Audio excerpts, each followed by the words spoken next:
નમસ્કાર દર્શક મિત્રો, ધી લોકસત્તા શોમાં આપનું સ્વાગત છે।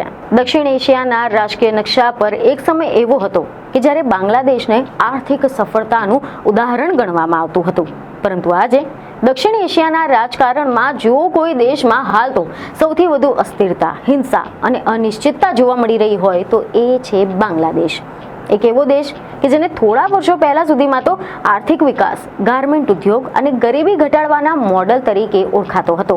ગરીબી ઘટાડો, ગાર્મેન્ટના ઉદ્યોગની વૈશ્વિક સફળતા અને સતત વધતો જીડીપી ગ્રોથ બાંગ્લાદેશને એક ઉદયમાન અર્થવ્યવસ્થા તરીકે રજૂ કરવામાં આવતું હતું।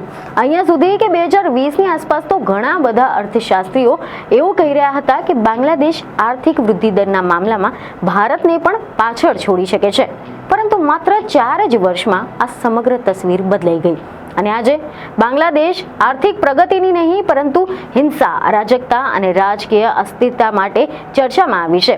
આજે હિંસાની આગમાં ભભૂકી રહ્યું છે અને આ હિંસાનો પ્રભાવ માત્ર બાંગ્લાદેશ સુધી સીમિત નથી।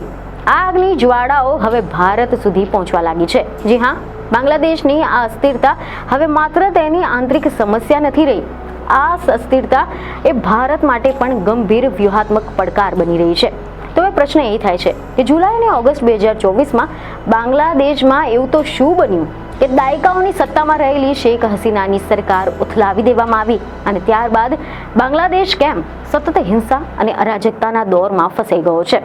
તો આજે અમે તમને આ જ વિશે ડિટેલમાં કેટલીક જાણકારી આપવાના છે। તેવા રિપોર્ટ સામે આવી રહ્યા છે કે બાંગ્લાદેશમાં એક સમય એવો આવ્યો હતો કે જ્યારે 2020ની આસપાસ વિશ્વ પણ ચોંકી ગયું હતું કે આ દેશ આર્થિક વૃદ્ધિ દરના મામલે ભારતને પણ પાછળ છોડી શકે છે। જીડીપી વૃદ્ધિ, નિકાસમાં વધારો અને આંતરરાષ્ટ્રીય રોકાણ બાંગ્લાદેશ સતત આગળ વધી રહ્યું હતું, પરંતુ જુલાઈ 2024માં પરિસ્થિતિ એક જ ઝાટકામાં બદલાઈ ગઈ હતી। બાંગ્લાદેશ હાઈકોર્ટના એક ચુકાદાએ આગમાં ઘી નાખવાનું કામ કર્યું હતું। આ કહાનીની શરૂઆત થાય છે એક ચુકાદાથી। મીડિયામાંથી એવા અહેવાલો સામે આવ્યા છે કે 1971ની આઝાદીની લડાઈના સ્વતંત્ર સેનાનીઓના પરિવારજનો માટે અનામત યથાવત રાખવાના નિર્ણય લેવામાં આવ્યો હતો અને આ ચુકાદાની સામે યુવા વર્ગ ભારે અસંતોષ ફાટી નીકળ્યો હતો। યુવાનો રસ્તા પર ઉતરી આવ્યા હતા। શરૂઆતમાં એક વિદ્યાર્થી આંદોલન હતું, પરંતુ ધીમે ધીમે આ આંદોલન હિંસક બની ગયું અને પછી આ હિંસા રાજકીય તખ્તા પલટમાં ફેરવાઈ ગઈ। સમય જતાં જેમ જેમ આ આંદોલન હિંસક બનતું ગયું તેમ તેમ રસ્તાઓ પર ટોળા ઉતરી આવ્યા, સરકારી ઇમારતો પર હુમલા થયા, પોલીસ અને પ્રદર્શનકારોની વચ્ચે અથડામણ થઈ અને આ હિંસાના કારણે રાજકીય સ્વરૂપ ધારણ કરી લીધું। શેખ હસીનાની સરકાર પડી ગઈ। શેખ હસીનાની આ સરકાર આ પરિસ્થિતિને સંભાળી નહીં શકી। હિંસા વધતી ગઈ, દબાણ વધતું ગયું અને અંતે શેખ હસીનાને દેશ છોડવો પડ્યો। શેખ હસીના બહાર ગયા, પરંતુ તેમની સાથે બાંગ્લાદેશની સ્થિરતા પણ આ દેશ પર છોડીને ગયા।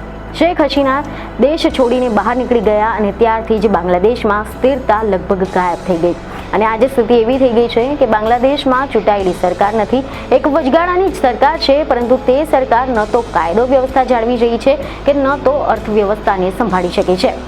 આ અંગે મીડિયામાંથી એવા અહેવાલો સામે આવ્યા છે કે નિષ્ણાંતોનું કહેવું છે કે છેલ્લા 1.5 વર્ષથી બાંગ્લાદેશમાં લોકશાહીની જગ્યાએ ટોળાશાહી હાવી થઈ ગઈ છે અને આ વાતને બાંગ્લાદેશ નેશનલિસ્ટ પાર્ટીના એક નેતાના નિવેદનથી પણ સમર્થન મળે છે કે જેમને પ્રશ્ન પૂછાયો હતો કે દેશમાં લોકશાહીના બદલે ટોળાશાહી કેમ હાવી થઈ રહી છે। હવે આપણે વાત કરીએ આર્થિક પરિસ્થિતિની। તો એવા રિપોર્ટ છે કે સાઉથ એશિયન યુનિવર્સિટીના એસોસિએટ પ્રોફેસર ધનંજય ત્રિપાઠી કહે છે કે શેખ હસીનાની સરકાર પડ્યા પછી બાંગ્લાદેશની આર્થિક હાલત ઝડપથી બગડી છે। વિદેશી રોકાણ ઘટી ગયું છે, ઉદ્યોગોમાં અચોક્કસતા આવી ગઈ છે, રોજગારના અવસરો પણ ઘટી ગયા છે। શેખ હસીનાના શાસનમાં જીડીપીમાં વૃદ્ધિ થઈ હતી, પરંતુ આર્થિક અસમાનતા પણ વધી ગઈ હતી। છતાં પણ એ સમયગાળામાં એક સંસ્થાગત માળખું હતું અને આજે એ માળખું સંપૂર્ણપણે તૂટી પડ્યું છે અને જ્યારે આર્થિક અસ્થિરતા સામે રાજકીય અરાજકતા જોડાઈ જાય ત્યારે તેનો લાભ સૌથી પહેલો કોને મળે? તો નિષ્ણાંતોનું કહેવું છે કટ્ટરપંથી તત્વોને। અને બાંગ્લાદેશમાં હંમેશાથી કેટલાક ભારત વિરોધી અને કટ્ટરવાદી જૂથો સક્રિય જોવા મળ્યા હતા, પરંતુ શેખ હસીનાના સમયમાં આ જૂથો મર્યાદામાં રાખવામાં આવ્યા હતા અને હવે જ્યારે શેખ હસીના ન હોવાના કારણે આ જૂથોને ખુલ્લું મેદાન મળી ગયું છે. આ અંગે એવા અહેવાલો છે કે પ્રોફેસર ત્રિપાઠીનું કહેવું છે કે ભારત વિરોધી તત્વો એ શેખ હસીનાને ભારત તરફ ઝુકાવ ધરાવતા નેતા માનતા હતા અને એટલે જ તેઓ હસીનાના પણ વિરોધી બની ગયા હતા. આજે એ જ તત્વો બાંગ્લાદેશની રાજનીતિમાં આગળ આવી રહ્યા છે. આ સિવાય આ અંગે ઓબ્ઝર્વર રિસર્ચ ફાઉન્ડેશનના પ્રોફેસર હર્ષવી પંત એક મીડિયા સાથેની વાતચીતમાં જણાવે છે કે બાંગ્લાદેશ ધીમે ધીમે કટ્ટરપંથ તરફ આગળ વધી રહ્યો છે. લોકશાહી સંસ્થાઓ નબળી પડી ગઈ છે, પ્રગતિશીલ અને મધ્યમ અવાજો દબાઈ ગયા છે. આવો માહોલ ઊભો થઈ ગયો છે કે જ્યાં કટ્ટરપંથીઓને મુખ્ય પ્રવાહમાં લેવામાં આવી રહ્યા છે.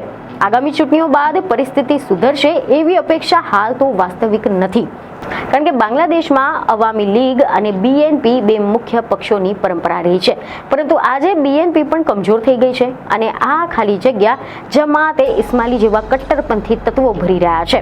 આ સમગ્ર પરિસ્થિતિમાં વચગાળાની સરકારના વડા મોહમ્મદ યુનુસની ભૂમિકા પણ ઘણા પ્રશ્નો ઊભા કરી રહી છે.